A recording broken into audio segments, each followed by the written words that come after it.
What am I? I wish I was a butterfly. I'd fly and fly until it was my time to die. It's creeping in again. I know what I really am. Oh, no more pretty, purple, peaceful butterfly. Come see the blood that's in my bed. Come hear the things that nobody talks about. Shut up your mouth. Shame on you. Shame. Come grab my hands. They won't come clean. Come sit with me while the warm pressing in on me. Shut off that light. Shame on you. Shame on me.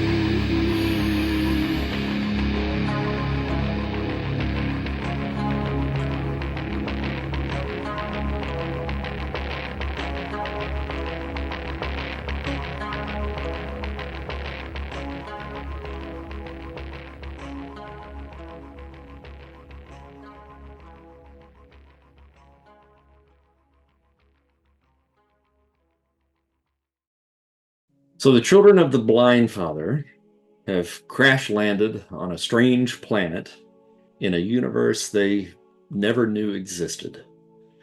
Barely able to get their feet under them after the crash, they were set upon by a group of green-skinned cannibals and had to fight for their survival. After dispatching their attackers, they were saved by a lone straggler, by a barbarian warrior who introduced himself as Conan the Destroyer.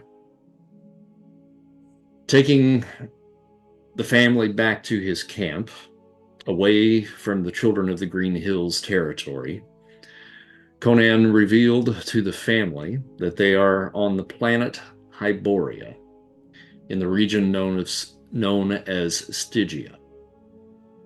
When asked about the planet Krakoa, Conan motioned towards the ring that forms in the skies above their heads, the asteroid belt that caused their crash upon entry into this universe. That is what remains of the second Hyborian moon, once known as Krakoa. Devastated by this news, the family holds hope of survivors, and while Conan has only heard rumors of survivors, he does know of another man who crashed in a metal bird similar to the one that the family left behind in the forest, a man known as Khazar of the Savage Lands.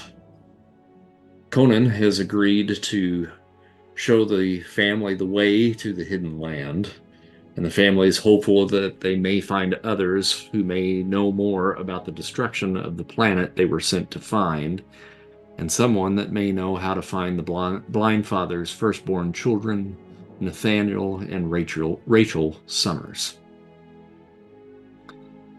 So you guys had bedded down for a night's rest, and after the events that you have faced over the last 24 hours, sleep finds you rather quickly. And most of you sleep rather soundly. Usharia, I'm sure you probably are plagued by more dreams, and there's so much information now that is wanting to try to find its way in your head. It's hard to find a moment of silence. You're having to constantly just push all of this information out of your head. So sleep does not come for you very well. I would say it's probably a very restless evening for you. But for the most of you, you get a good night's rest, and are awakened by the sun as it begins to rise over the land of Stygia. Now, this sun is different than the one that you all are familiar with, the one that you grew up with from your home on New Haven. It's bigger and has a little bit more of an orangey kind of color to it that casts a golden glow on the landscape here. And with the rising of the sun, you now kind of have a little bit of a better view of the vast and ancient forest that you find yourselves in here on Hyboria. Towering trees overhead, their branches that reach out towards the heavens like gnarled fingers grasping towards the sky. The air is thick with the scent of damp earth and moss, and the distant calls of unseen creatures echo through the stillness of the morning. Conan has awakened before you and has picked up his gear. He wears a large pack over his shoulders filled with hunting equipment, some rations, and a meager collection of valuable items. He stands at the edge of the camp, looking at the rising sun. Gather your wits and whatever else you need. The dawn awaits us. And he stands and waits for the family to gather up whatever little belongings that they need. Mike, I think you had mentioned that you were going to try to gather some stuff from the ship before you left. There wasn't a lot really to gather. There were some rations. I think we talked about that already. Yeah, I was just thinking of just grabbing whatever rations made sense that, that might come in handy. Mm-hmm. And I think you have a couple of days worth, maybe 3 days worth of just generic rations that would get you through, a couple of days worth of travel. But I'll give you guys a little bit of time here before you disembark from camp, just to kind of get your wits about you, and if you want to kind of discuss what has happened, what's going to happen, where you're going, what the hell's going on, I'll give you a little bit of time to kind of talk a little bit. So, how's everybody feeling? Everybody rested enough from yesterday? Any injuries plaguing anyone? Nope, feeling pretty good. No injuries at all. I'm ready to go. Yes. And a few of you guys had taken some damage through the battle, but just as a reminder, usually within about 10 minutes after the battle, you would heal up to your endurance rank, and then I think, is it an hour after, there's another endurance rank thing. So health is kind of a suggestion. And the damage that you take may not necessarily be, detrimental to you. It's not like you're healing like super fast, unless you happen to have a healing power, which a couple of you guys do. But when you take massive amounts of damage and get down past kind of your, like maybe twice past your endurance rank, that's when you really do start to kind of suffer, some potential ability issues moving forward. But I took the liberty of going on ahead and bringing you guys back up to your regular health in between times, so you didn't have to mess with that tonight. So. Cool. Yeah, I mean, considering we were all essentially dead a day ago, Right. I think we're doing okay. Doing all right now. I think Jace is gonna kind of meander over to Conan. Be kind of like show off some martial art moves a little bit and go, Mr. Conan, What do you think? Could you teach me some of your fighting ways? You know, they're pretty effective. You kind of go up next to him and do a couple of little moves and stuff, and he's just standing there with one foot up on a log and looking out at the sun. He barely turns his head to you as you're doing those moves, and he says, "You're too puny. My advice: let the family go first. You stay towards the back, but always have someone at your back." All right. Always have backup. I got you. Okay. And then I'm going to kind of pose stoically like him and looking out towards the sun. Yeah. He grunts and shakes his head.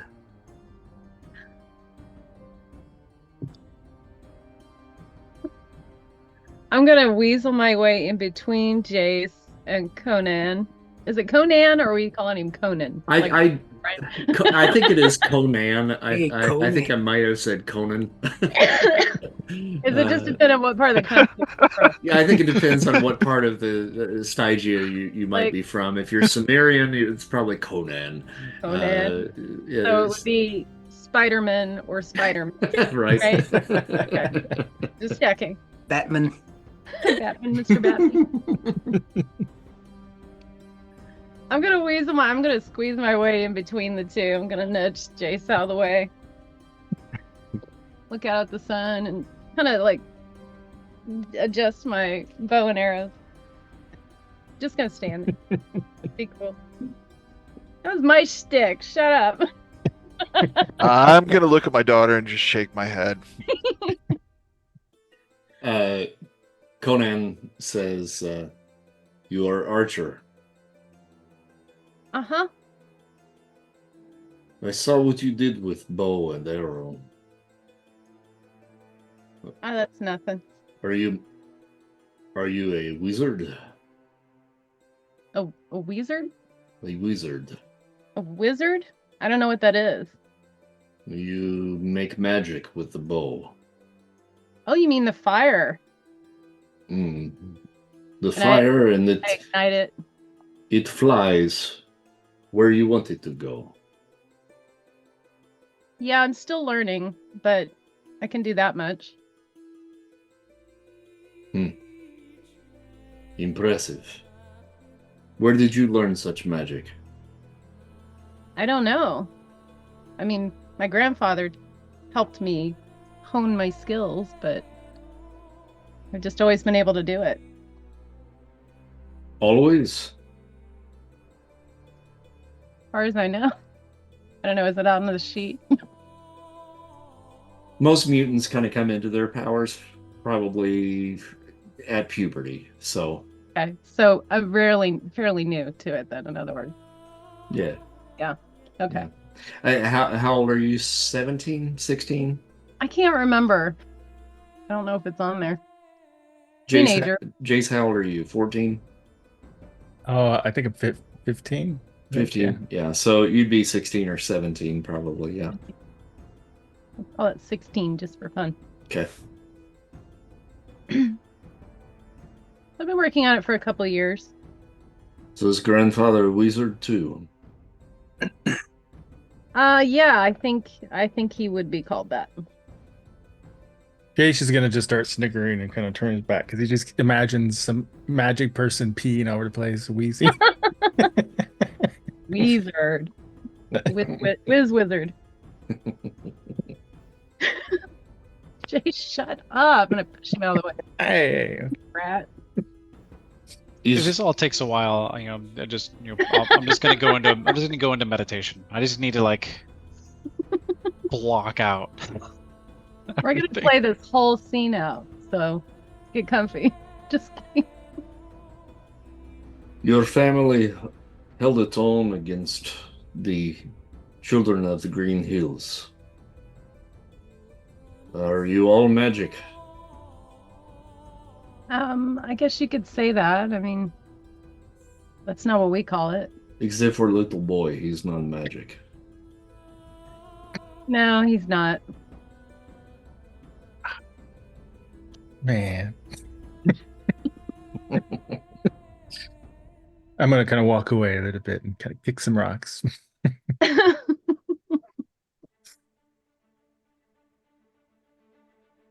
This place that you come from, you come from the stars. I guess. I mean, we didn't know that we could leave where we lived. And then suddenly we were out there. And then we crashed here. That was all new to us. This metal bird that crashed in the forest. I have only seen one other like it. I told you about it, but there are more like that out there, yeah? Not that we knew of, not that I knew of. It's the first one I've ever seen. Well, this is not common on your planet. No.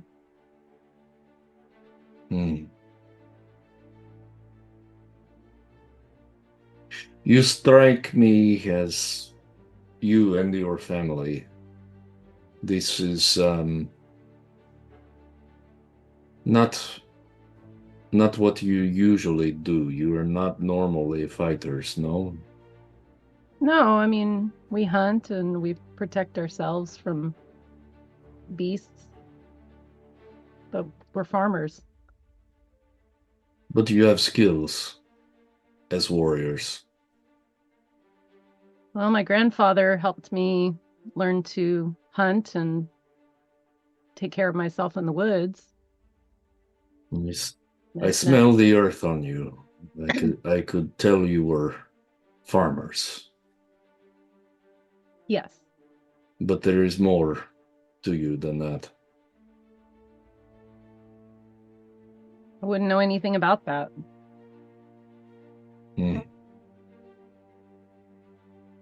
Well, gather the rest of your family. We should be on our way. How far is it? Savage land. It will take us weeks. Weeks? Weeks.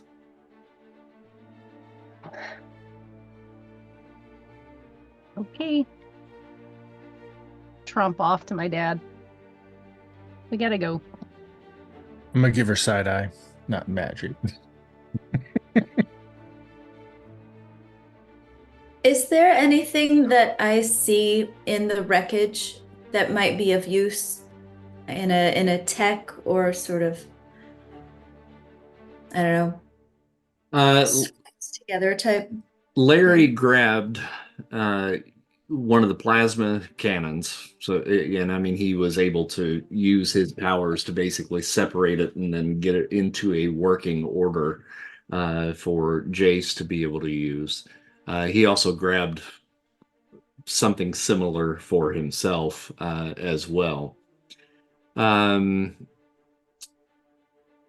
It probably would not be a bad idea to maybe just gather some bits and pieces, that between you and Larry, the two of you might be able to, put something together if need be. So yeah, I mean, that could certainly be something. And truthfully, perhaps something maybe, well, no, probably not during the night, because you wouldn't want to go back out there during the night. But if you want to make a quick stop there on your way out of the forest to just pick up a few more things, Conan would be probably fine to take you back to the crash site for a few minutes to gather up a few more things. Okay. What I would suggest is, why don't you make a I would say reason, but I might give you a little extra bonus on that. I mean, if you want to make a roll with your hyper invention, it's equal to your survival, so it would essentially be a survival skill. So just roll survival and kind of see what you get there. Okay. Not much usable out of the wreckage, unfortunately. So, I mean, you pick up maybe a couple of little pieces here and there, but doesn't seem like there's really much that you're going to really be able to put to good use in the condition that it's in.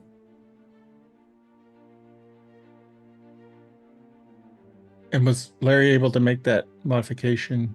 The Yes. weapon? Yeah. Yeah. Alright, cool. Yeah. So, I mean, essentially, really, all you have to do is just let me know that when you are shooting it, you are looking for a stun result. All right, cool. Okay. But Conan then ushers you guys forward, and after about an hour of trudging through the forest, you eventually make your way out of the woods and come upon an expansive river. Its dark waters flowing silently through the heart of Stygia. The river stretches out before you like a ribbon of liquid darkness. Its surface reflects the pale light of the dawn, and along its banks you can see ancient ruins that rise from the earth like crumbling sentinels of a forgotten age. Their stones kind of bearing silent witness to the passage of time. Conan is kind of moving in the direction of the south. And in that direction, the land stretches out in kind of a vast expanse of rolling hills and desolate plains dotted with crumbling remnants of once great cities and the ruins of ancient temples. The air is heavy with the oppressive heat of the desert sun, and the sky above is a brilliant tapestry of fiery hues painted with the colors of the dawn. Conan looks out over the river, and you don't know whether he's speaking to you or just to himself, but he says, the River Styx, a place of legend and mystery, steeped in the tales of ages long past. Legend has it that the River Styx is more than just a mere waterway. It is said to be a gateway to the realms beyond, a boundary between the world of the living and the realm of the dead. In the days of old, the River Styx was said to be guarded by the ferryman, Charon, who would guide the souls of the departed across its dark waters in the afterlife. It was a place of passage where the living and the dead mingled in eternal dance of existence. Many a brave warrior has ventured into the shores of the River Styx, seeking answers to the mysteries of life and death.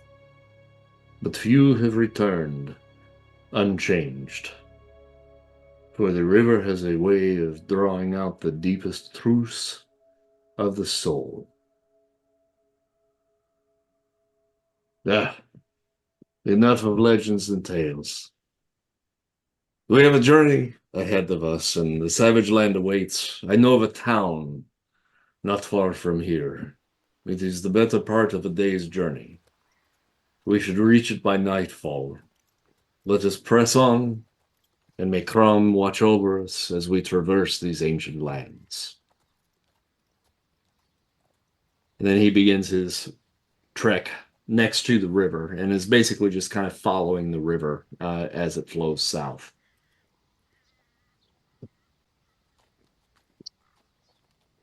Who's at the back of the line? I'm just curious. What group? As we walk. I can take up the back. Okay. So I'm gonna go back there and use my performance ability to mimic Conan and be like, onward, we go forward with my muscles. Make a performance roll then. Okay.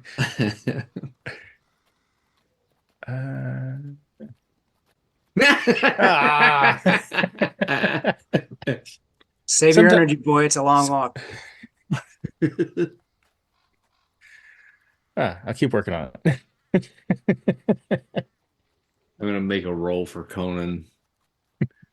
All right, he got a white. uh, I assume, Thalia, you're probably walking very closely behind Conan. Mm-hmm. Oh,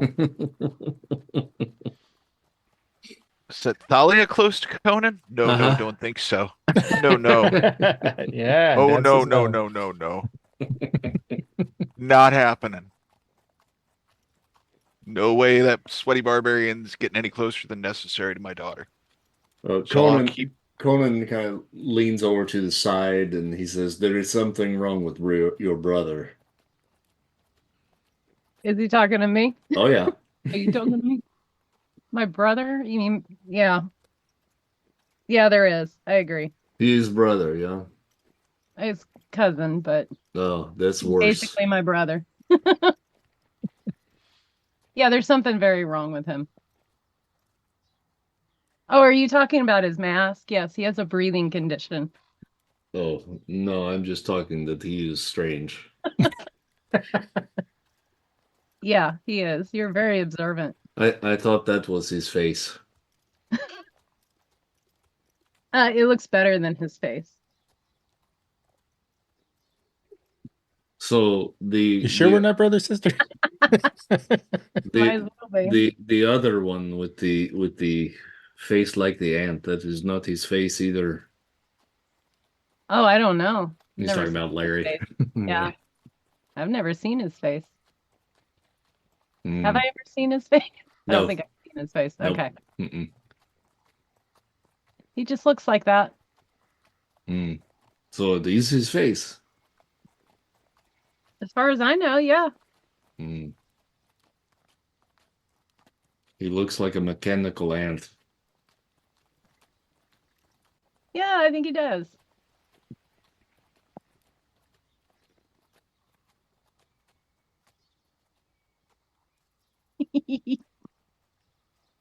Everyone's just back there watching this. Is that what's happening right now? What are you doing, Clag? I'm keeping up close to my daughter, just Yeah. making sure that things don't get too friendly with the sweaty barbarian. Well, she's never seen men that in her own family, probably. So Yeah, that's Yeah. why Yeah. I'm keeping and not an if eye he on looks things. like that. Yeah, no, that's Just why saying. If you want to make a intuition roll, Clag, you can certainly do that.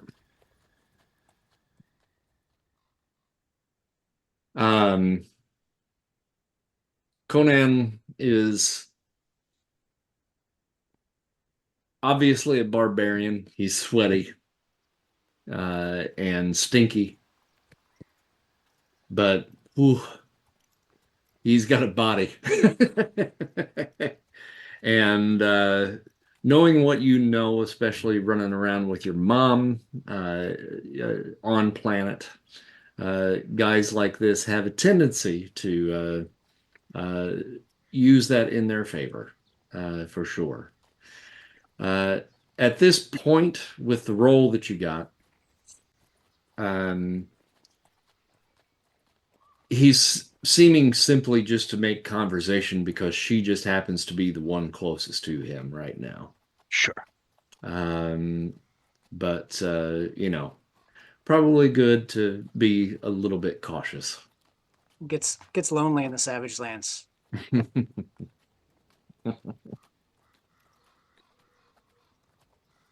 Well, you guys continue to kind of walk and walk and walk through the kind of desert land here now that you're kind of finding yourselves in, now that you've gotten out of the forest itself.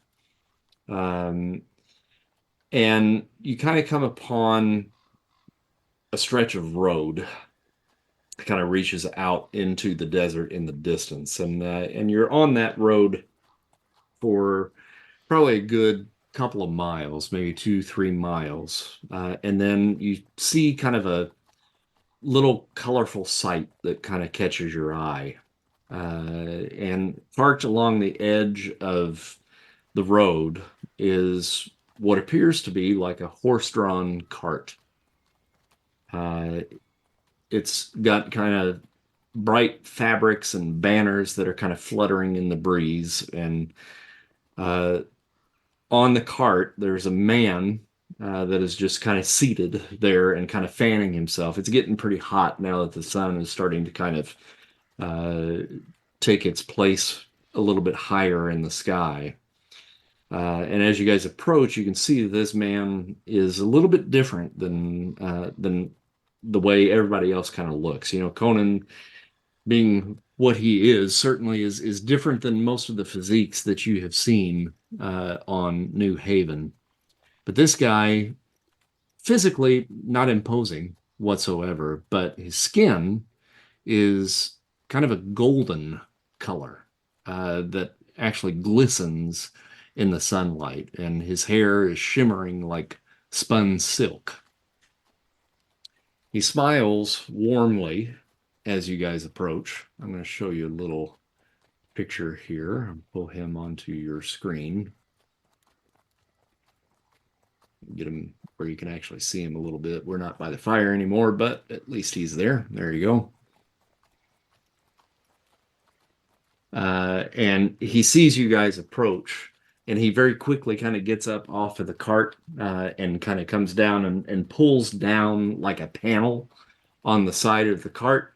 And you see a whole bunch of items now that are revealed as he does that. And he says, "Welcome, travelers. I am Calanidas Castellino, purveyor of fine wares from across the land of Hyboria. Please, please, come, take a look at my offerings." Gonna take a look to Conan and see what his reaction is. He just goes, and he just kind of keeps trudging forward. I'm gonna stop to look, but keep my eye on where Conan's going. Mm-hmm. Yeah, Can he I just make an kind of empathy roll? keeps walking. What's that? Can I make an empathy roll to see what his mood or intention might be? Sure. Mm-hmm. Let's see what you got there. 45. He's very excited. And he seems genuinely warm and friendly. We don't even have currency that's like part of this world. So. Do we know? Did we have currency on our home planet? Do we even use that? Do we use that? Everything was a barter system on New Haven. Might not even know what money is. Okay, got it. Okay, then I suppose I look. Use my eyes. I look. That's what I do with myself. Is I'm gonna look at the wares. There is a bevy of weapons and other trinkets and items that are on this cart. I skipped the weapons and I want to just look at just the trinkets. The trinkets? Okay. Mm-hmm. Let's see here. Okay, so looking at the trinkets, the first thing that catches your eye is this little fella right here. It's a amulet crafted from polished emerald and engraved with serpentine patterns.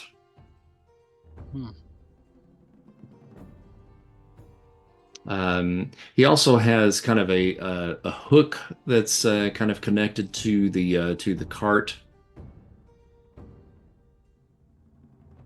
and you see this black cloak that is hanging from it, extremely long, and it's hooded. And in the light of the sun, you detect no folds whatsoever in this cloak, where there should be it just basically looks like just complete jet black. There's another pendant on the cart. And it looks as though it's maybe carved from like ivory or bone, and has a very intricately carved head of a lion on it. A beautiful ring, golden in color, with a bright orange stone set in the middle of it, and two orange side stones on it. And then another pendant. He's likes his jewelry, and apparently also likes a snake motif, because this is an onyx pendant that is adorned with two serpents that are kind of intertwined around one another.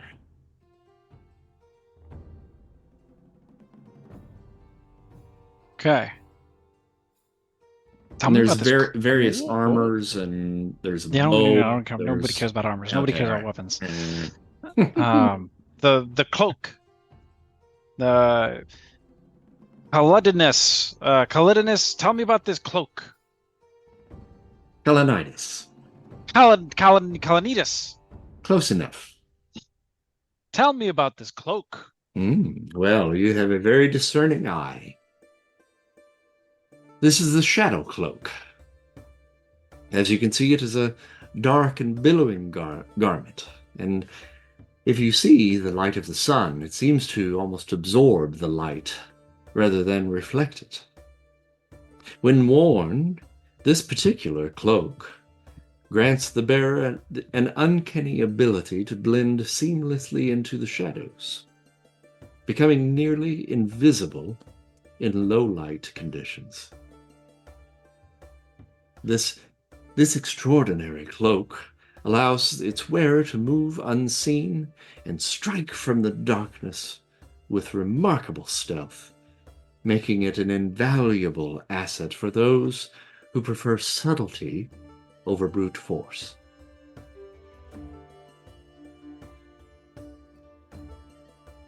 Well, one thing that I'm definitely known for is my subtlety.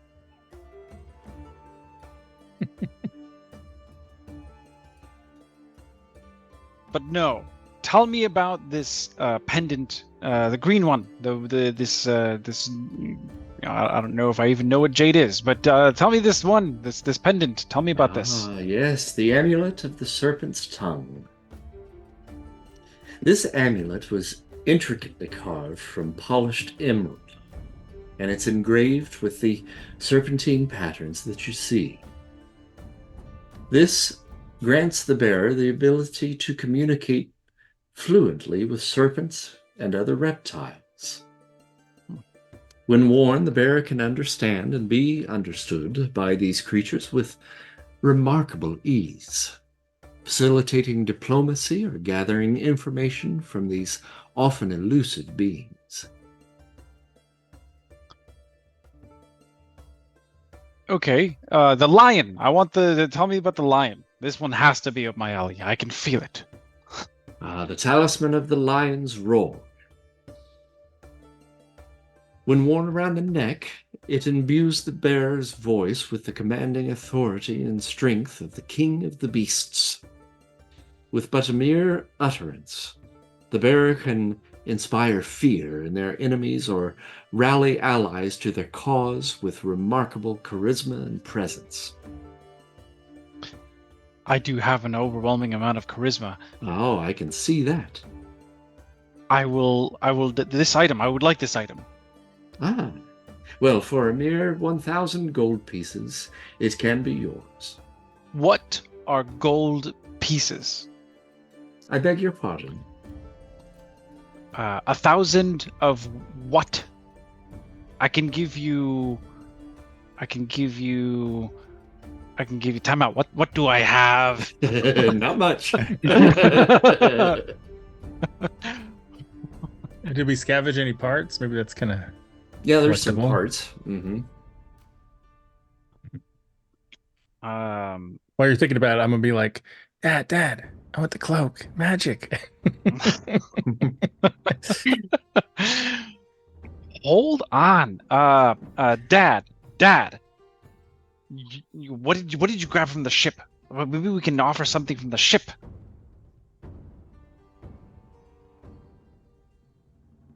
I think he's talking to you, Mike. Was it me? You should have called him Grand Poo Poo. He would answer. Oh, I thought we forgot that. All I grabbed was food. Food, wonderful. Kalanitas, food. I can give you food in exchange for this pendant. Well, Oh no. hold on. We No, need, no, we no, no, need no, no, no, food. no. Let's not get too excited. We don't really need. We could food. perhaps offer some of the mechanical parts that don't have a current use, but I believe we need to hold on to our food for now. Conan had walked about 50 yards up ahead, and then stopped and then turned and saw you guys there, and he shakes his head. And he slowly kind of trudges back this way, and he kind of heard the bit about the gold. What do you mean gold pieces? And Conan says, you do not have gold pieces. No, we trade for everything. We barter where we're from. We don't use these gold pieces. No, you can barter here, but what you have, I do not think that he would want. Yeah, I believe we need most of what we have. You know, But I Griff, need you know, this. maybe we can come back if we find some of these gold pieces. Larry says, Conan, let me see gold pieces.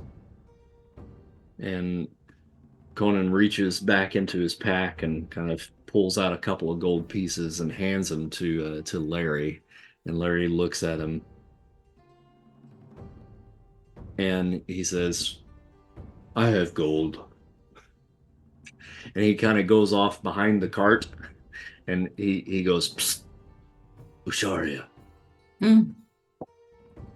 What? Come.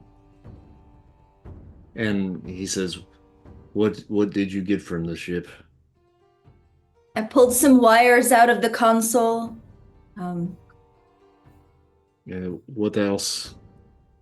You know, some of the batting in the bulkhead to fashion into a blanket in case it gets cold. What do you need? I need something heavy. Oh, you mean this? This chunk of the engine? Oh, that's better. I'd really appreciate not carrying it all the way to the Savage Lands. So you could fashion some gold. I would appreciate it. How much would you To say be that? able to- How much would you say that weighs? £1,000,000. Yeah, 25 1 pounds. million pounds. Maybe 25 pounds? 25 pounds. Okay. All right. Make an endurance roll for me. Hey, Karma. Oh, Karma. Here. Yeah. Okay, Karma.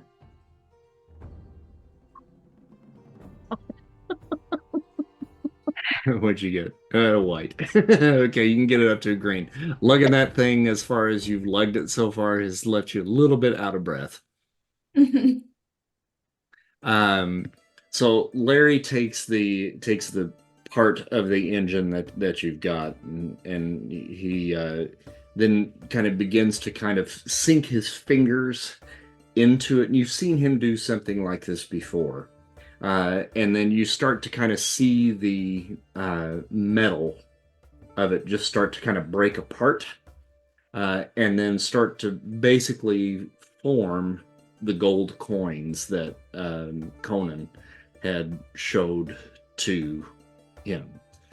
And all in all, he's got a really pretty hefty little pile now of gold coins. You got some batting, right? Mm-hmm. Give me the batting. And he takes that and he kind of morphs that into like a big bag with a rope kind of coming off of it. As he's doing all of this, you start seeing all of these little butterflies that just begin flying off of him.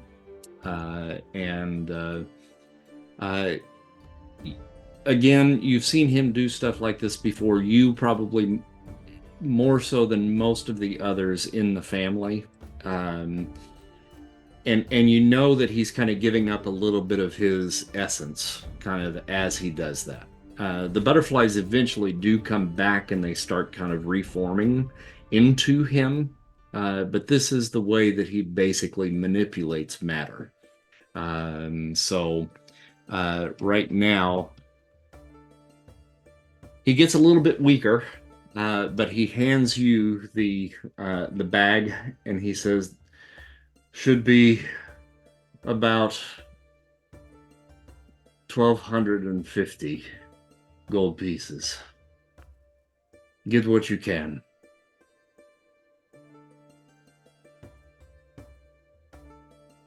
Larry, this is very kind. We need more things here to survive. It's going to be a long travel. I know. Preserve your energy. To spend this much energy on trinkets and fancy costumes. Take care. Well, I'll return to Griffin and the crew and show them the bag of coins. While she's back there, can we take a look at that ring? Mm-hmm.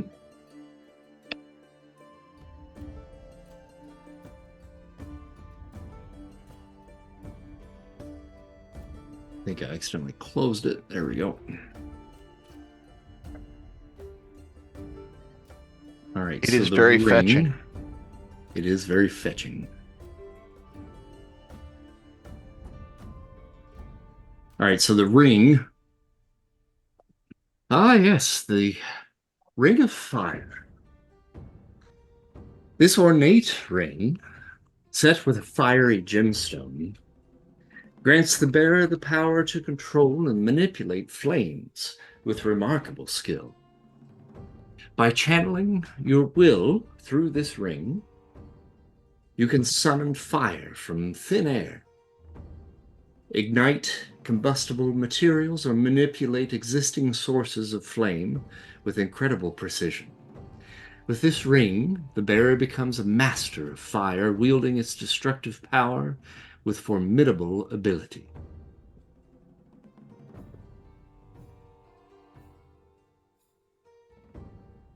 And how much are we talking for the ring? For this ring, this is probably the most valuable item in my collection right now. It would be about 10,000 gold points. Gold pieces, sorry.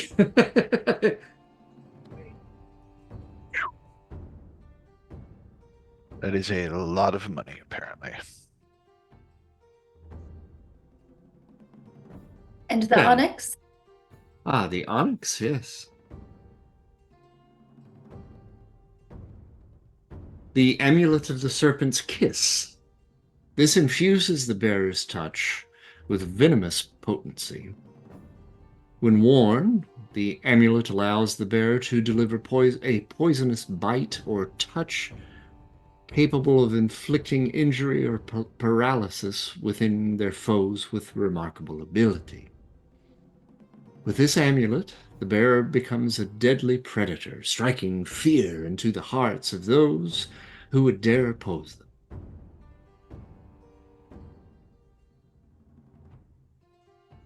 And how many gold for that? 1,500. Mm-hmm.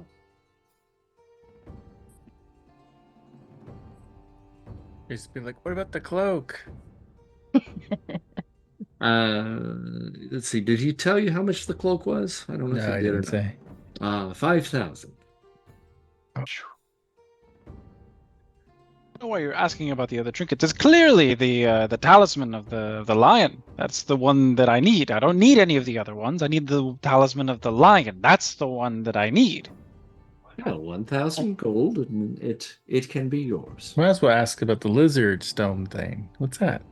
And the weapons. There's weapons too we haven't seen. There are weapons. Oh, yeah, we should look at the weapons. What for? The weapon I have is already good enough. You said there was a bow. There is a bow. Yes. What's that look like? Is All it right. Let's take a look. What's There, that? How there's about actually- that one? What's there's that over actually- there? Actually, Before you 2 answer bows. that, we should the lizard stone. Lizard stone. Okay, lizard stone. Lizard stone. Tick tock, tick tock, tick tock. 5 hours later. Conan's just standing there tapping his foot. All right. So, are we talking about the green one or the black one? The green one. The The green, green one. one. Okay.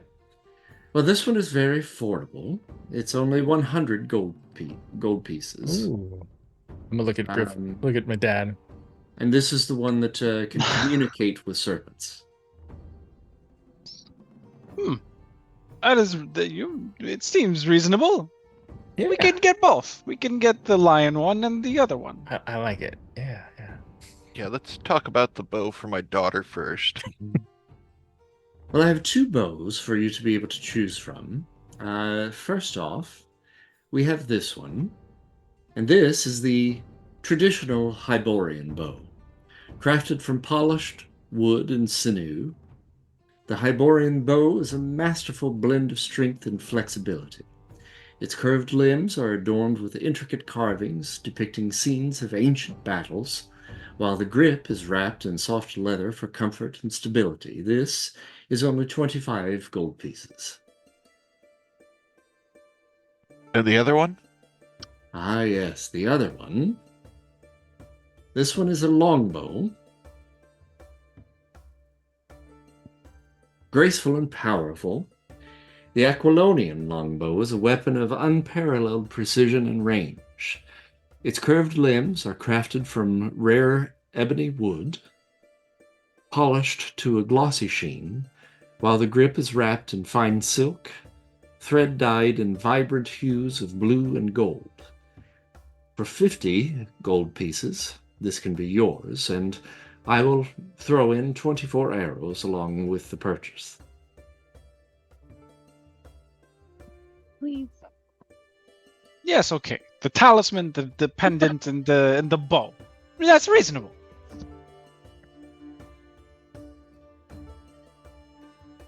All right, so the talisman, the pendant, and the bow. So we have 50 for the bow.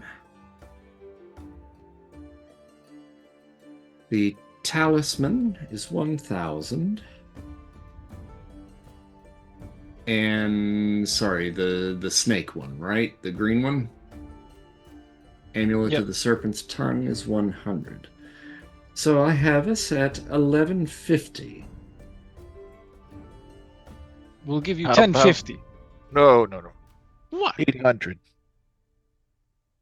I'm sorry, did you say 800? 800. You can't get a lot of people through here. You've got to be looking to move some merchandise. Oh, well, I travel wherever I roam. You caught me at a moment of rest. Sure, but it's going to be a while, and you still have to lug this stuff around.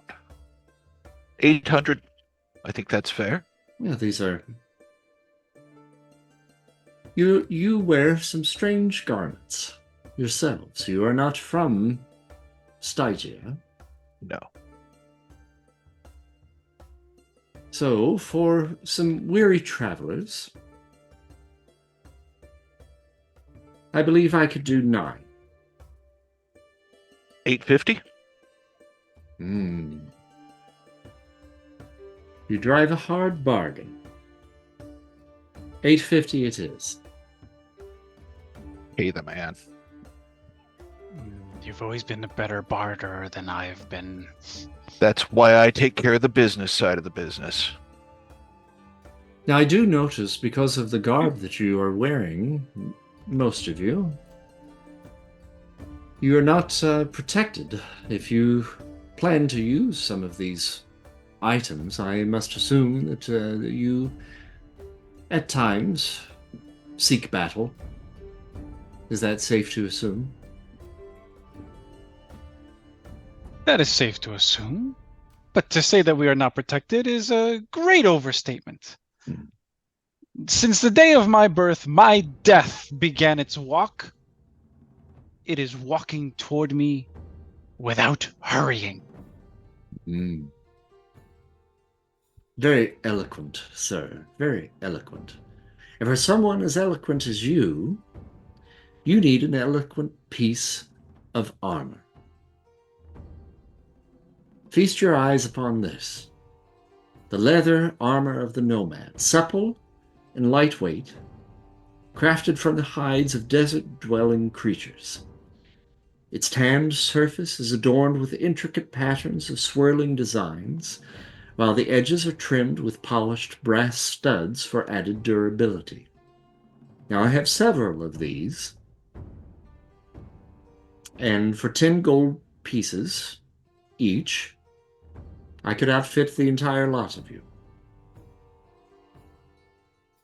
Now, if you like that, I do have another one. This is a much more sturdy model. This is the Zamorian leather armor. Sleek and supple, crafted by the skilled artisans of Zamora. Its surface is adorned, as you can see, with intricate patterns of swirling design embossed into the leather with meticulous precision.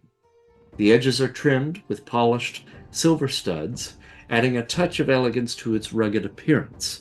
Now, as you can see, the first one that I showed you only covers the torso. This fully covers your arms and torso, giving you a little bit better protection. These are 20 gold pieces. But I should have enough to go around should you desire. Bah, I have no interest in this. What about the rest of you? I would be interested in the Sumerian armor. The Zamorian armor. Am I able to tell this armor is stronger than my current armor? What is your current? It's 20. It's probably about the same. Okay. I'm good. I'm not really much for armor.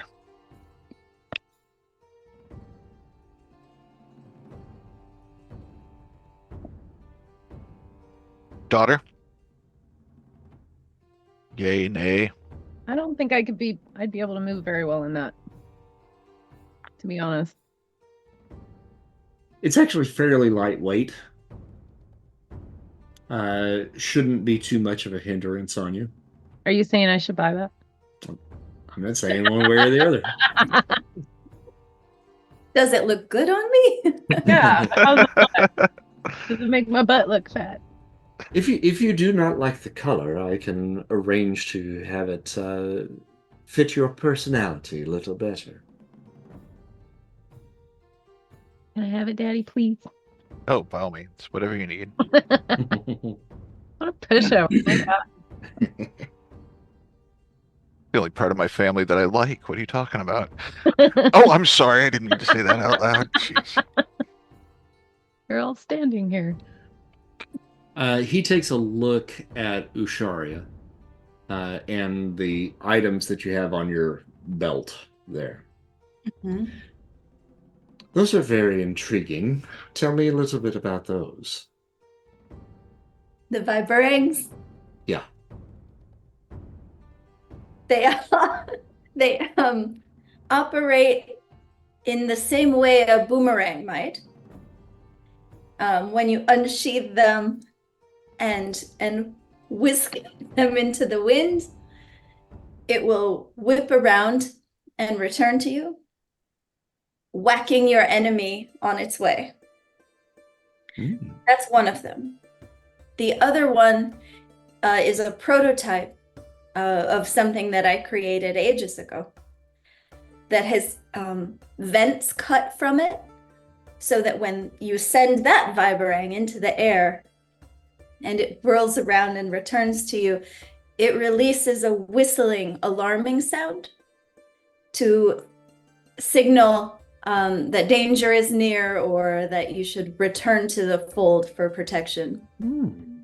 You are an artisan yourself, then, yes? I'm well practiced in the vibrating. That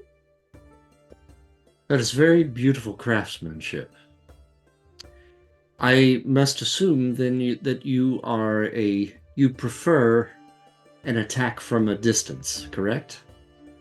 I prefer not to attack, Mm. but if I must, I would rather stay a distance. Well, if you must, you must take a look at my Pictish blowgun. Sleek and deadly, this is a silent weapon used by the Pictish tribes of the southern jungles.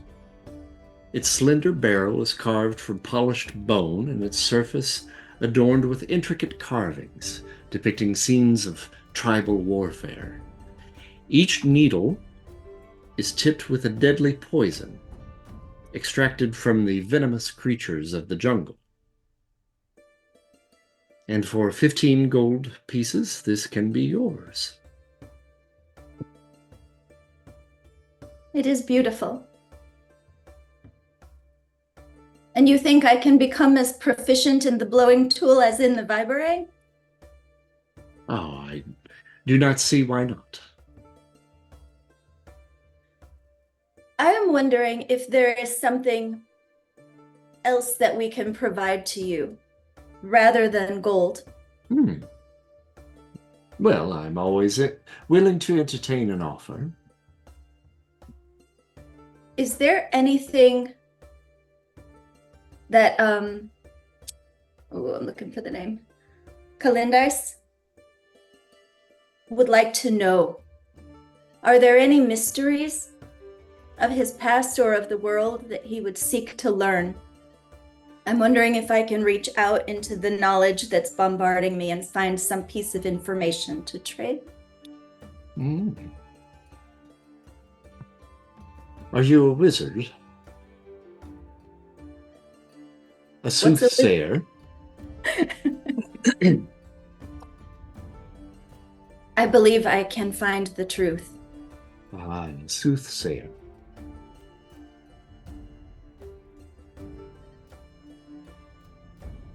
Perhaps. Tell me a little bit about myself.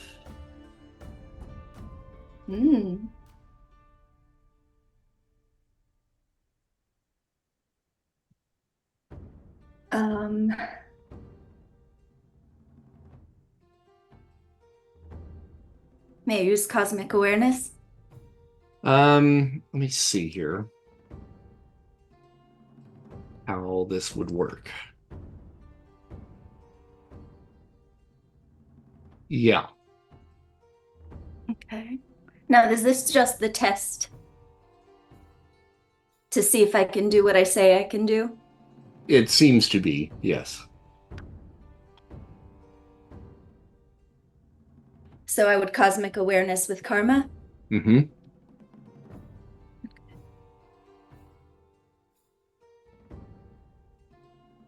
Damn.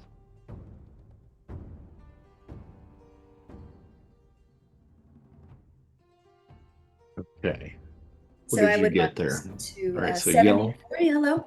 Okay. So if you wanted to get it up to a red, you would need to get it up to a 95. Okay.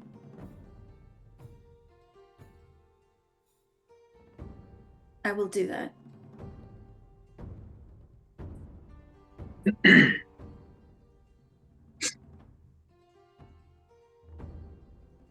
All right.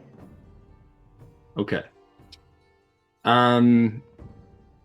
You reach out towards Calindius, sorry. And all of a sudden you're kind of thrust into this image of a cold, dark, metallic, like almost egg shaped item. And you see Calindius floating in a liquid, kind of a golden liquid. And there seems to be like a portal directly in front of him, like a kind of a round, almost like window. And you see figures outside of that with like little blinking lights here and there. And it's really murky. You can't make out any of the features. But it seems as though he is being watched and studied. Is this being watched in the same way that we were being watched in the forest? Or is this in the past and something different? This certainly is. It's not happening now, but you kind of see into his mind, and he said, "Tell me a little bit of something about me," and that's what you get. And it's as though you are inside of his body and looking out through this golden, like liquid, through this portal into this cold and dark room that is outside, filled with blinking lights and these figures that you can't quite make out.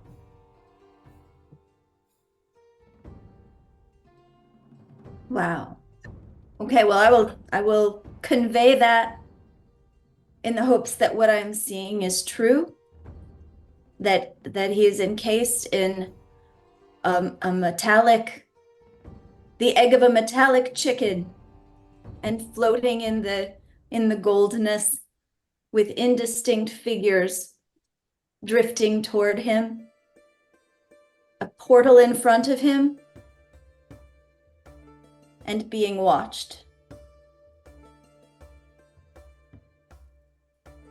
He has golden skin. Yes. And if golden skin could go pale, he pales a bit. And it's hot out here. You see a trickle of sweat run down his face for the first time that you've been talking with him. You see into my first memory.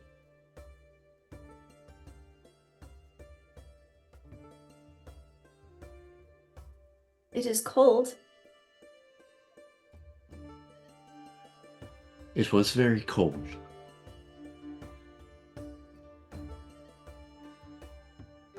Is there something you would know in exchange for whatever my party needs of your cart?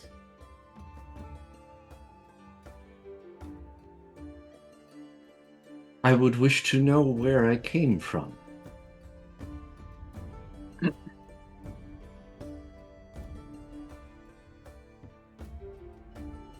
Can I find that out? Yeah, you can make another roll. All right.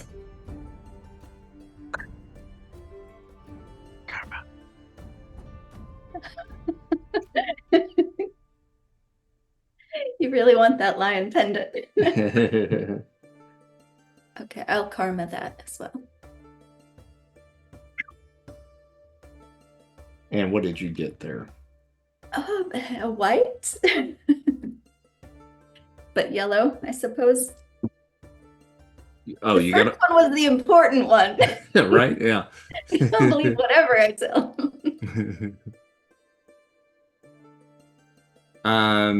You want to get it up to, you got a white, right? Yeah. Okay, so If you want to get that up to a green with the karma, you would need to get it up to a 31. Oh, wait a minute. That should be... It is remarkable. You got a 31.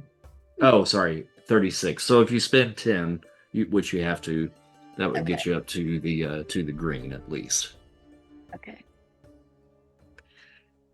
Done. What you see is very strange. You see knights in shining armor. You see a beautiful green landscape. And you see a man with, well, a young man with kind of blondish, reddish hair, who steps up to a stone, and within this stone there is a sword. And he walks to the sword and he pulls the sword from the stone. And there's a crowd around him that begin to erupt in cheers. And then you see time morph and speed off into what you must assume to be the future. And you see a castle.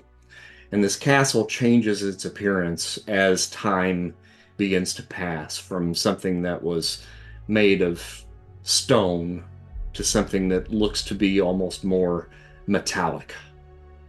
And you get the feeling of two different words, names, that come to mind. And you get Arthur, and you get Enclave. And one more with the yellow that you got earlier. Avalon.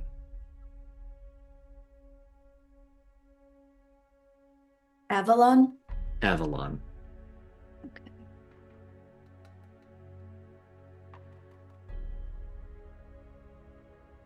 I know where you are from. Please. Please do tell me, great soothsayer.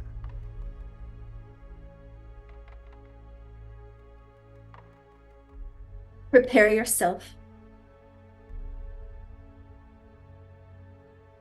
But first, can we put this in the cart and that cloak and what was the other? Which bow were you going with, Talia?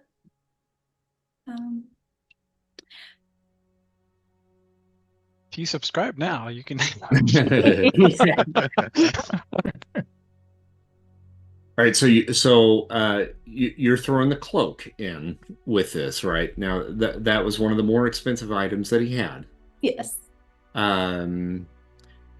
He agrees to the cloak, and for a total of 1,000, you would get all the items that you had requested, plus the cloak. Okay. If you will tell him where he is from.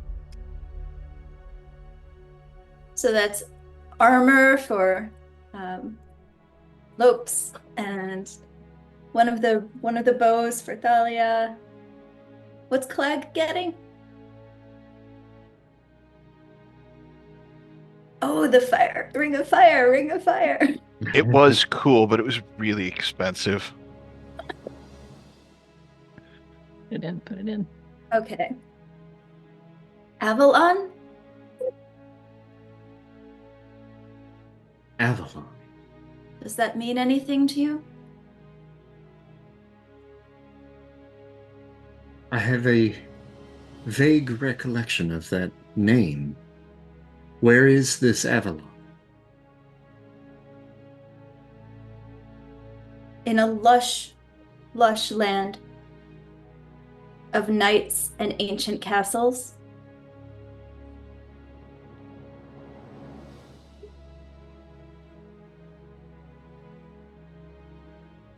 The land from Arthur, Arthur. a young warrior who pulled a sword from a stone.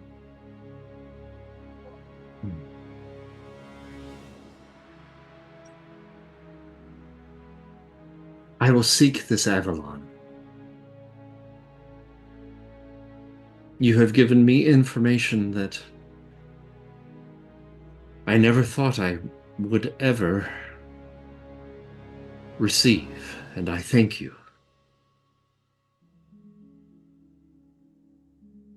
I thank you all, and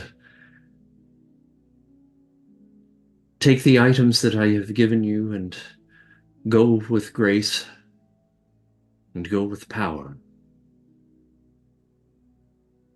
You have made a friend with Calindius.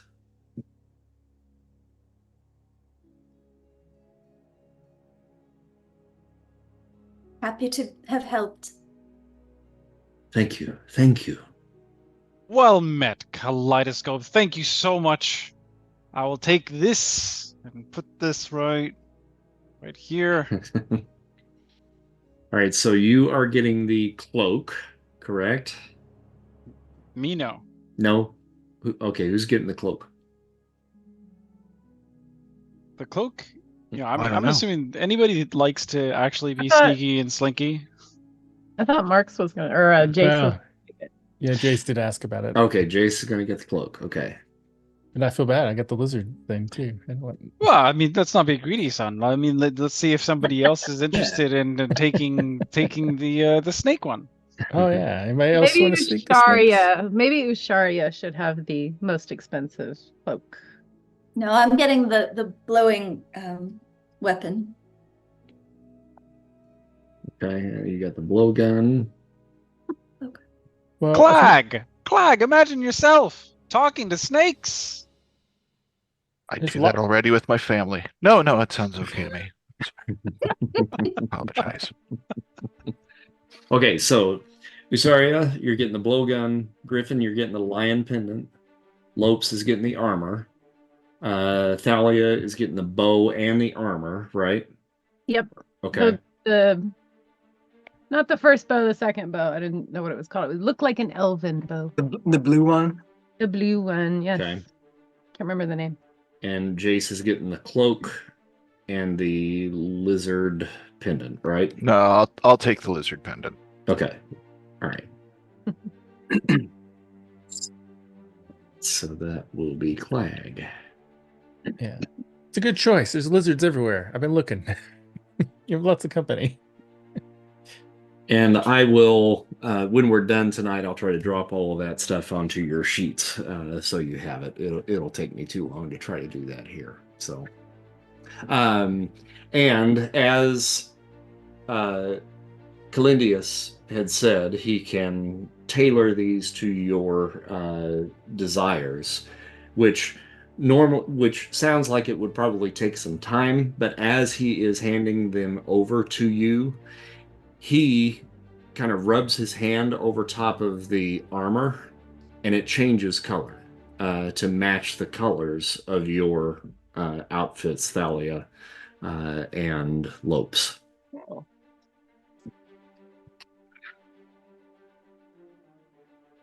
Looking pretty sweet. All right.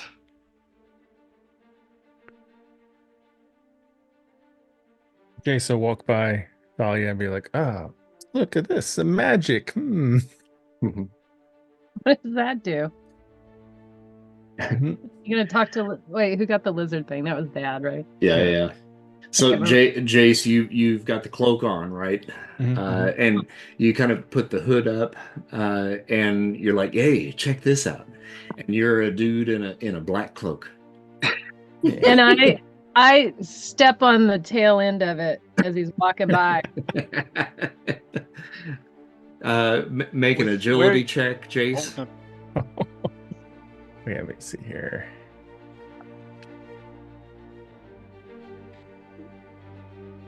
Okay, all right, yeah. So she steps on the cloak. You're like, oh, no, ah," and you rip it out from underneath of her feet, but you don't fall down or trip. But as far as you can tell, Talia, I mean, he's just a dude in a black cloak. I know. Aren't they all? I'm gonna put my little pendant here to the test here, and I'm gonna say, we've lingered here long enough. To be idle is a short road to death. See if that rallies my family to move. Can I mutter in parcel tongue?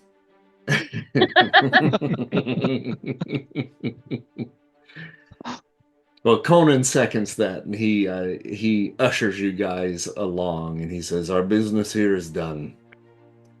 We must continue." And as you and Conan journey onward, the landscape gradually transitions from the rugged wilderness to the outskirts of a quaint little town that Conan tells you is called Ganatas. The town appears serene, and it's got modest buildings made out of sun-bleached adobe and weathered stone. The streets are quiet, save from the occasional sound of a cart rumbling by or the distant chatter of townsfolk about their daily routines. As you guys approach the outskirts of town, however, a very curious sight catches your attention. A colorful array of circus tents that are pitched just outside the city walls. The flaps of the circus tent just kind of flap gently in the breeze, and each tent is adorned with intricate designs and sparkling embellishments that catch the sunlight. But you now find yourselves in the town of Ganatas. Most of the folks that live here are dark-skinned, ranging from deep browns to almost an ebony black.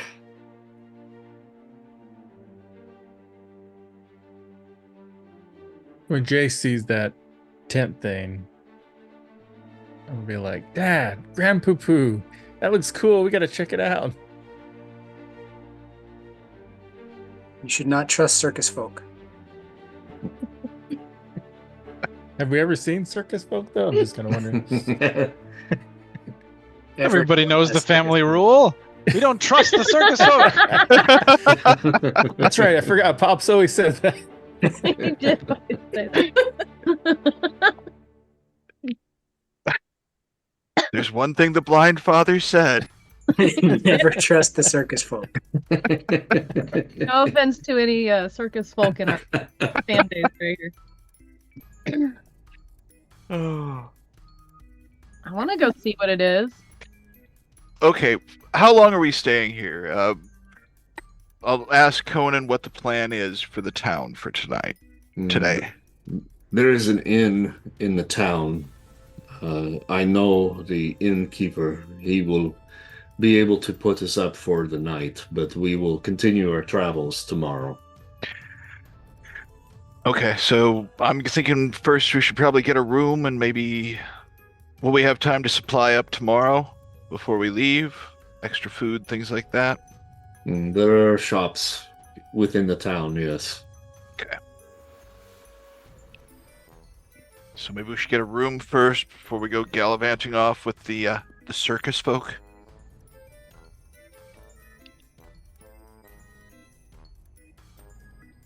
Yeah? Yeah. Go family. Seems reasonable enough. I have no interest in circus. I will get rooms for all of you. The innkeeper owes me a favor. I saved his children not too long ago from a beast in the desert. He will put us all up for the night. So, Thank you, warrior. if the Tint of Wonders over there piques your fancy, Perhaps you should see what Hyboria is all about.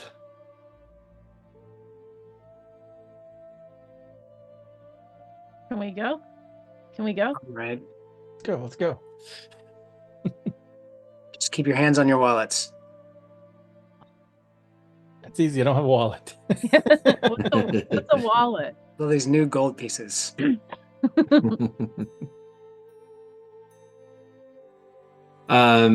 The town, for the most part, has actually already begun to kind of gather around the main tent outside the walls.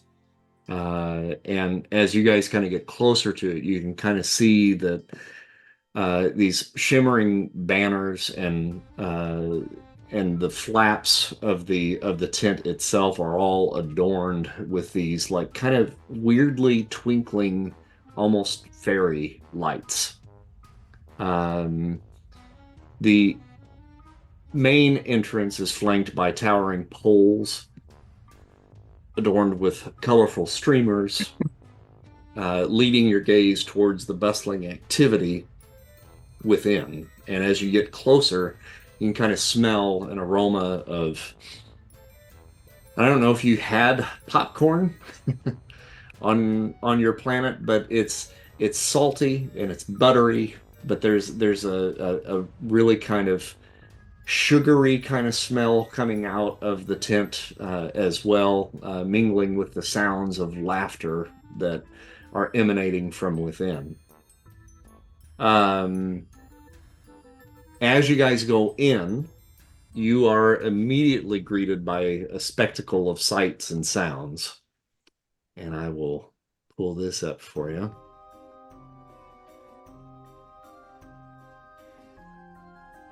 The interior is draped in vibrant hues of red and gold, illuminated by flickering torches and colorful lanterns.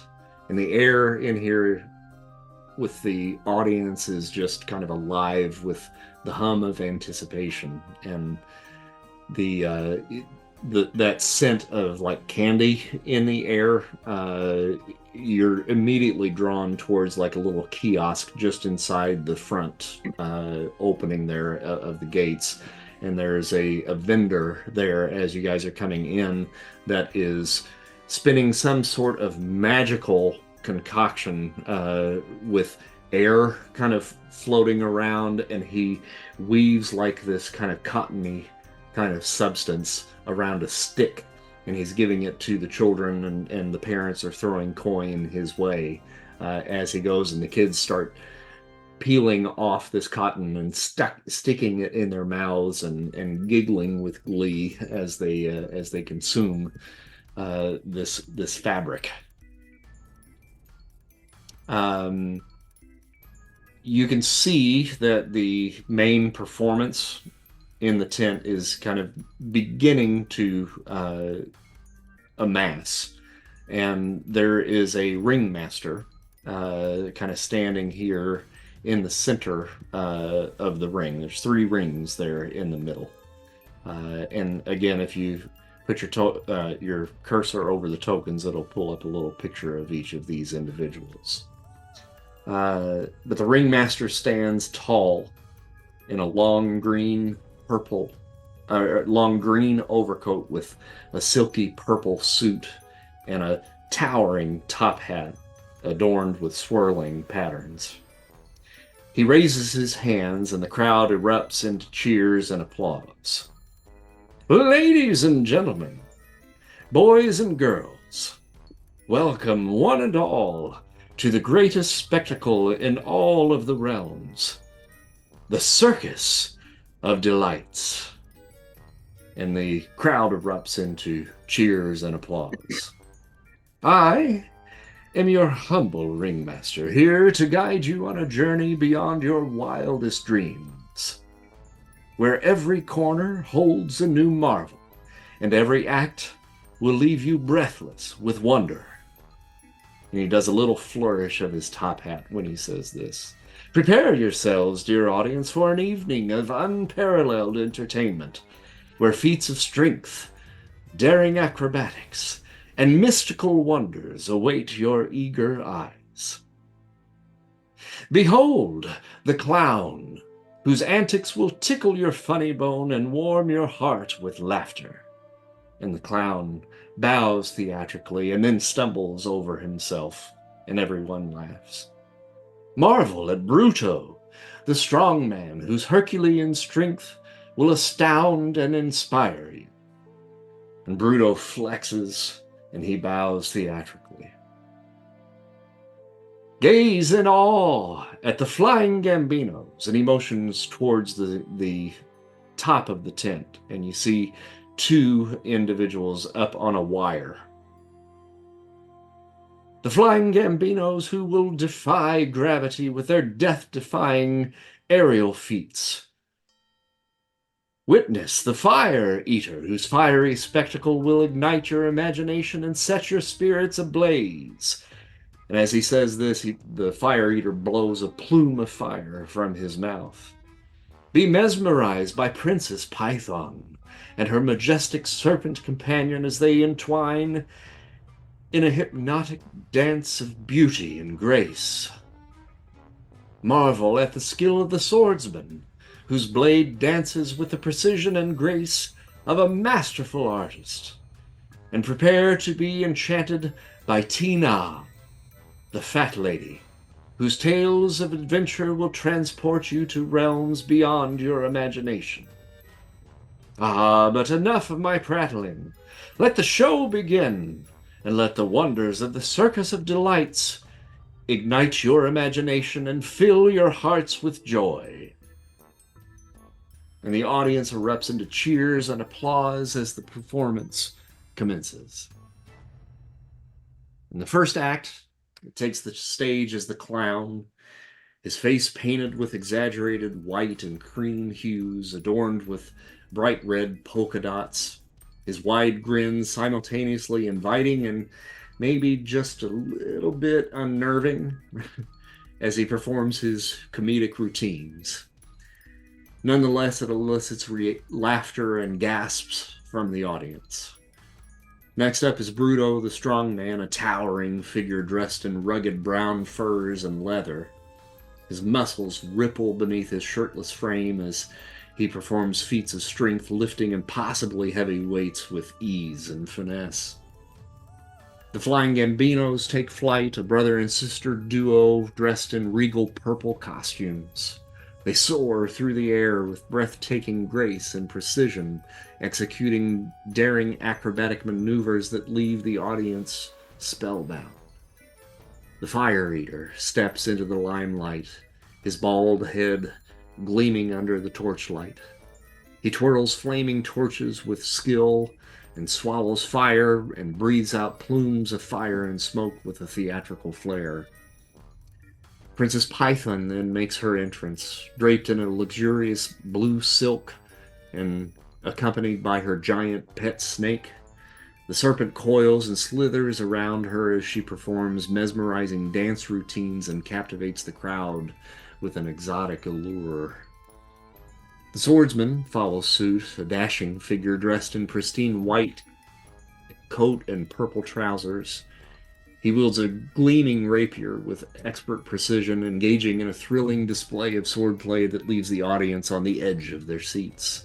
And finally, Tina, the fat lady, makes her grand entrance, a towering figure clad in green skirts and amber fabric wrap around her waist. She commands attention with her commanding presence and her booming voice filling the tent as she regales the crowd with tales of wonder and adventure. And as the performance reaches its climax, the ringmaster once again takes center stage, and his voice locking onto the crowd, and with a deft flick of his hat, he addresses the audience. Ladies and gentlemen, esteemed guests, we here at the Circus of Delights wish to thank you for your patronage. Tonight, within this humble ring of wonder, we have embarked upon an odyssey of the extraordinary, a journey beyond the realms of the mundane, where the ordinary becomes extraordinary, and impossible becomes possible. And now, as we begin our final act, let your minds be open. let your spirits be free, and let the enchantment of this wondrous evening envelop you like a warm embrace. Now, my dear friends, I invite you to behold the mesmerizing wheel of destiny. And he pulls a disc out of his pocket, out of nowhere, almost like magic. Lose yourself in its gentle revolutions and allow its hypnotic spell to wash over you like a gentle tide.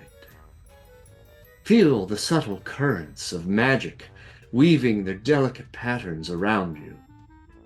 Feel the whispers of fate brushing against your consciousness, and feel yourselves drifting into a realm of dreams and wonders. As you surrender to the enchantment that fills the air, remember that within these hallowed halls, dreams take flight and fantasies come to life. And as he does this, Mike, you feel a psyche feat coming on.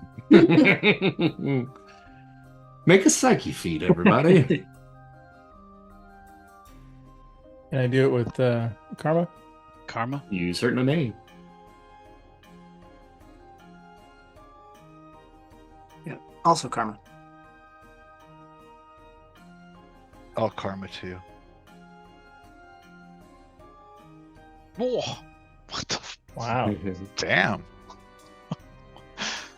All right, so Jace, you're going to need to get it up to at least a green. And on your column, you need to get it up to 46 from where you're at. Anybody else that wants to bump it up, you certainly can. And I'm going to make a roll for our ringmaster here. Oh my God. Jeez. So you're going to have to get it to a red. If you got a green, you're not going to be able to make it. Yeah. All right. I So- would like to bump mine up to a red. Only individuals that got a red or a yellow are going to be able to get it up to that point. So I won't spend any karma then because I can't make it. So Yep. So you got to spend at least 10. Yeah. All right. What do I need? So I'm 62 on the amazing. 62 on amazing. That would get you to a 91 is what you need to get it up to. So you barely got it, didn't you? Yeah. So that's 29 points, right? Sure, that sounds good. I don't do maths. So if you did not get a red, each of you just kind of black out and go into a bit of a stare. Usharia and Griffin, I think you two were the only ones that actually made it, correct? As far as I'm aware, yeah. The rest of you, you feel a strange sensation wash over you, a dizziness that threatens to overwhelm your senses. The world around you begins to blur and distorts, and you struggle to kind of maintain your focus. And Usharia and Griffin, you guys now see the ringmaster snap his fingers, and he kind of drops his persona, and he's like, "All right, guys, let's go. Let's get to work. We only got about maybe 10 minutes to get through all these folks." And they begin to now disperse into the crowd, and they're getting into their pockets, taking satchels off of them, and beginning to rob the patrons blind here as they're moving through the crowd. What do the two of you do?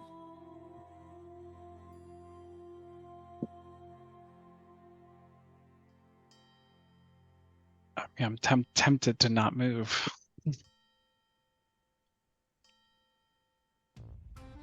Usharia?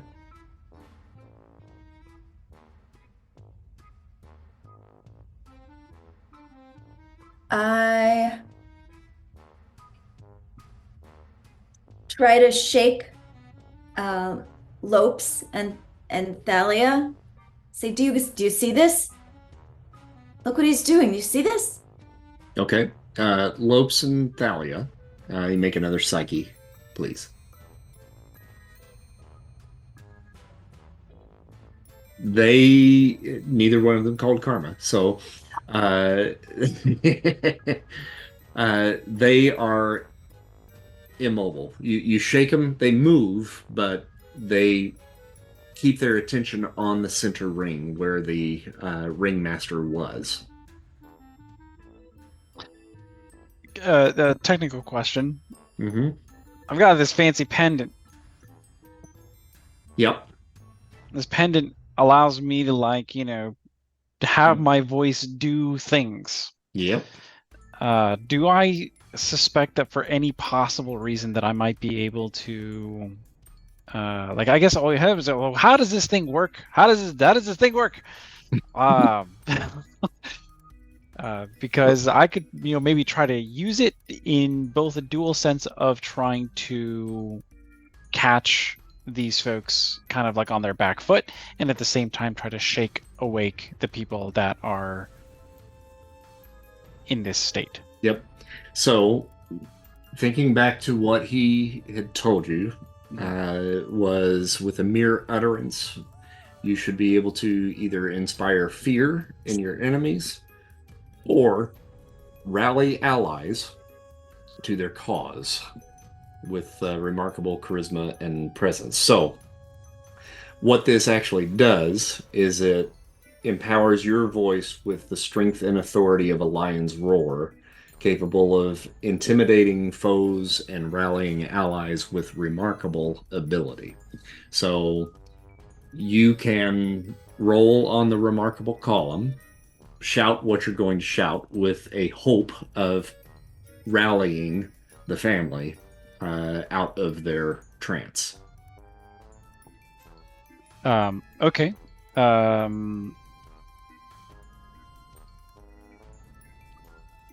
Got it. I've got this. I'm absolutely going to call karma on this. All right. On the remarkable, you're saying? Yep. Remarkable. Can I hit any of these remarkables? Doesn't really matter where I'm clicking or remarkable from. Yeah, it really doesn't matter. Yeah. Sweet. You got the macros at the bottom of the screen. That's probably the easiest. Oh shit, that's true. Okay, remarkable. Karma. Oh, I'm so glad I called karma. Whew. Okay. So to get that up to a green, you got to get it to a 36. Okay, got it. And that's 26 is how many you have to spend, because I can do that maths. I've got another technical question. Is this a situation where resist domination Oh, yes. would work? Yep, would it be sure would. applicable? Yep. So that would have been on the incredible column for you. So would that have made a difference?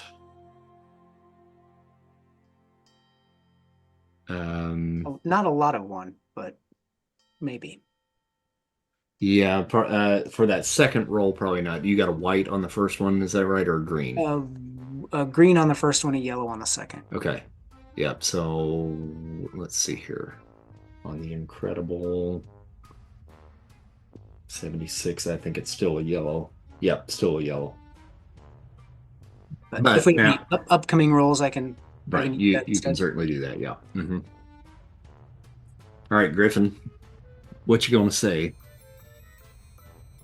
With my commanding voice and charisma, I boom out. Be ashamed to die until you have won some victory for the family. All right. Any of you that had failed can make a roll again, and you get a +2 column shift to your psyche or your resist domination. So, in your case, Mike, you'll be rolling on the monstrous column this time. All right. Well, I'm going to call karma. Just Just a good case. idea. Hey, and you did need it. I'll take it. 2 shifts? Yep. Okay, I'll roll karma on that too. Yellow. All right, got a green. Am I rolling on incredible then? Let's see. I started excellent. I'm not sure. I don't have it in front of me. I'm sorry. Well, if you look at the macros down at the bottom, just count I am. 2 up. Yeah. Okay, So it would that's be incredible. Mhm. Okay, let's check. Karma. There you go. Yeah, All right. karma for me too. Thank you for Ugh. that. All right. Oh, jeez. Okay, so on the incredible column Thalia, you need to get that up to a 91. Oof. All right.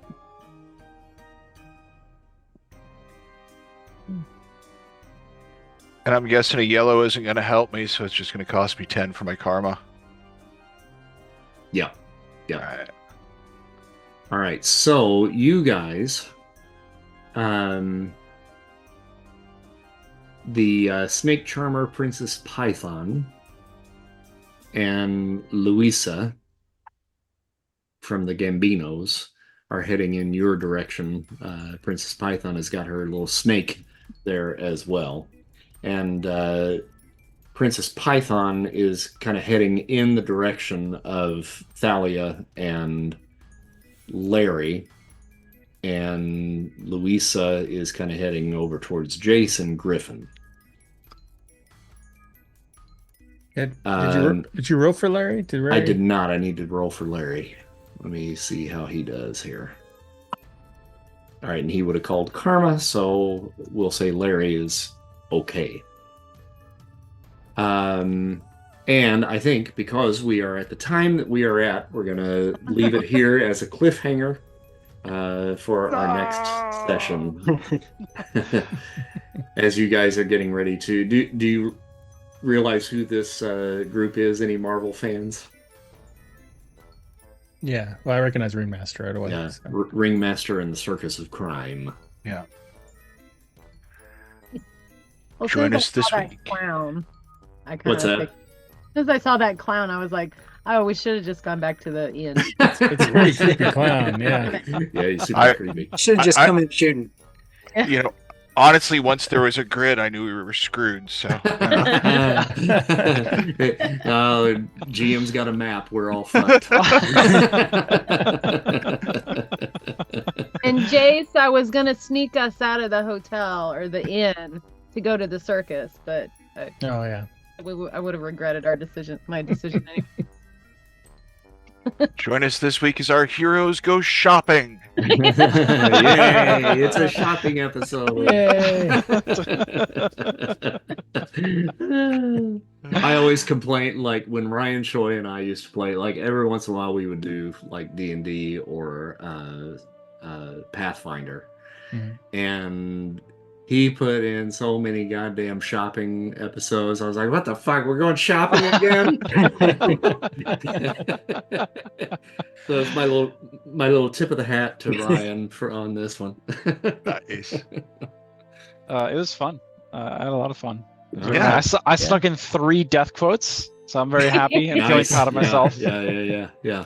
So karma points for tonight. You guys will get 100 karma points that you can add to your character sheets for tonight for your little journey here, and for helping our little merchant kind of find out a little bit about his past, and hopefully maybe gave you a little insight on some other things that might be going on in this particular universe as well, Usharia. He's like, Wait, what?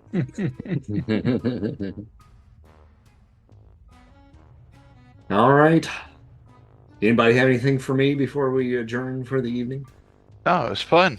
It's Yeah. kind of neat seeing how the family dynamics are starting to play out. Right. Yeah. very dysfunctional. That's for sure. Well, it wouldn't be a role-playing game if it wasn't a functional party. So. All right. Thank you, We'll everybody. pick up with the Circus of Delights the next time. All right. All right. All right. Hey.